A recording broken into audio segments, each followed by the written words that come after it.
at the 8th Democratic presidential primary debate, the Democrats were given a chance to go after Bernie Sanders' socialism. Let's see how it went down.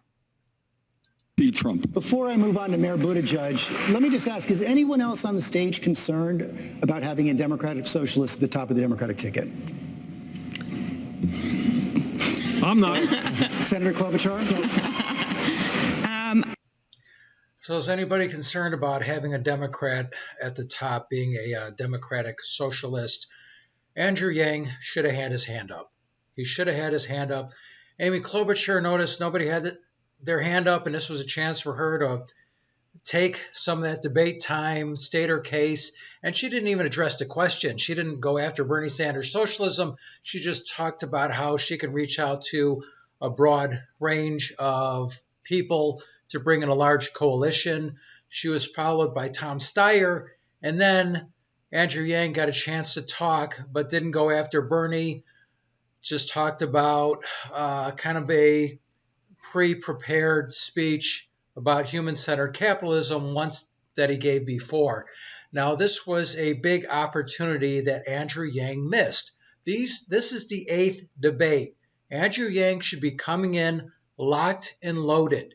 What differentiates himself from Pete Buttigieg, why he's better, what differentiates himself from Elizabeth Warren, why he's better. Same thing with Joe Biden, Bernie Sanders, Amy Klobuchar, and really his differences with Bernie Sanders, which is the biggest differences, I think, of anybody on the stage. And he should have taken that opportunity. He should be looking, since he's had the lowest debate time, lowest speaking time in all these debates, he should be looking and ready to jump on these opportunities to take the mic. And he didn't do it. His hand didn't go up. And even when he finally got a chance to speak, he didn't talk about it. Now, Andrew Yang and Bernie Sanders are for increased taxes, increased government spending, but Andrew Yang takes that money and puts it into the hands of the people, and then the people decide how it's spent, while Bernie Sanders takes that money and puts it into free college for everybody. Government takes over health care and government jobs programs. So these are two very big differences in vision. Andrew Yang's vision is through the freedom dividend that stirs up entrepreneurship, that builds a whole bunch of community small businesses, which creates a whole bunch of jobs and feeds the private sector, while Bernie Sanders is government jobs program. You line up for a government job. This is a very big difference between private sector, government sector, capitalism, socialism, and once again, Andrew Yang had a great opportunity to talk about these differences and why his plan is better. Another big difference, Bernie Sanders, $15 an hour minimum wage. Andrew Yang, universal basic income. How does $15 an hour help people that aren't working? How does it help people whose jobs have been automated? How does it get value to stay-at-home moms or stay-at-home dads, people that are currently have zero value in the marketplace? And so his opportunity, once again, he should be coming in locked and loaded. Here's the differentiator between this candidate and this candidate and this candidate. Here's why I'm better. And he didn't do that. You look at Amy Klobuchar, had a great debate. And what happened? Her numbers went up. The money she's bringing in, her funding went up because she is jumping on these opportunities and she's not afraid to attack other candidates. She went after Pete Buttigieg. She went after Bernie Sanders. And this is why she's doing better. Andrew Yang just hasn't done that.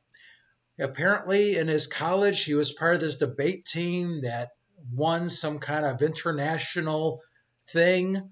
But on the stage, one-on-one, when he's given a lot of time to speak, he does great. But on the stage in his debate performance, he just hasn't been as good as he needs to be. And you have to be ready to take out the legs of your competition. And he just hasn't done that. I don't think that this is the year for Andrew Yang. I think he's ahead of his time. I think we will see the acceleration of automation take jobs where we have to look at having a different kind of economy, not one that's based on two people working full time, but less hours because there's going to be less jobs and less work due to this automation. And that's where we bring in this universal basic income to supplement what people are making working and perhaps working less hours and these sort of things. But right now, unemployment is so low that I just don't think it's his time yet. Also, when he talked about human-centered capitalism, he talked about the rise in drug overdoses, but actually in 2019 or 2018, it actually went down 5%. So that might be starting to stabilize or actually go down now. So maybe 2024, maybe that would be a better time for him, but he's got to be prepared to beat the hell out of the competition. You have to differentiate yourself. You have to go after people. Anyway, that's my take on it. This is Jim Wall. Thanks for watching. Until next time. Cisco, do we have to leave all our good friends now? Only until next time, Pancho. Adios, amigos.